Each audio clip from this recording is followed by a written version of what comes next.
All right, here we are ready to tackle our graph then, using the data from each of our 3 trials for flow rate. Again, flow rate is thinking about that amount of water flowing through the river over a certain period of time. So we're looking at both the volume and the speed of the water as we're thinking about flow rate. And the different amounts and speed are going to have a direct connection to erosion. And that's what our data is looking at here. So on your slides, you had 3 different erosion amounts. This particular group I'm looking at was 70, 100, and 160. Okay, you have your own data for that, of course, which we want to graph here. And we're just going to be doing a simple bar graph as we create our data together. I already gave you a little layout of data spots for each trial.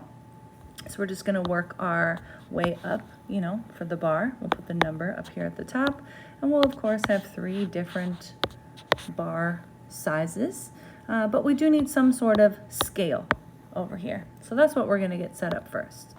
I always like to start at 0.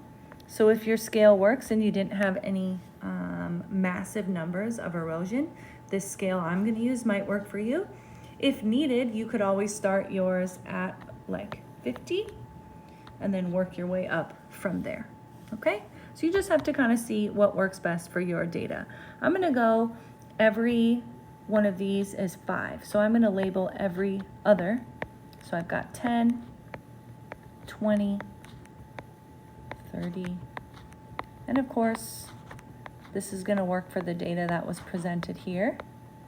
But if you have more than 200, you might need to change your scale a little bit, either starting at a number other than 0, or maybe going up by 25.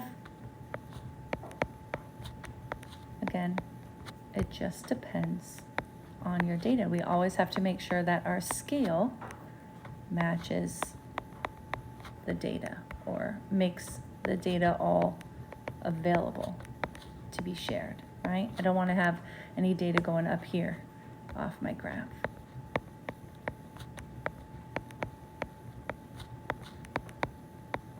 Okay, so there's my scale. Those numbers are even a little chunky, so just slide those down a bit. Perfect. Okay, so the first set of data that we had for this one was 70. Again, everybody's is a little bit different, so you've got to make sure that yours matches your data, not mine. But if I was doing 1 to 70, I'm going to match the color first, which is yellow, and I know that is here. So I want a line right around in this zone. I'm going to make that a little larger.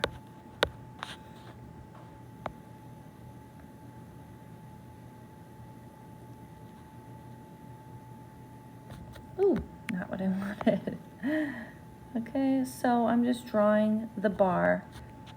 Take a little time, I would shade that in, or you can like fill the, if you make a shape, a rectangle like I was trying to do, you could just flood fill it in.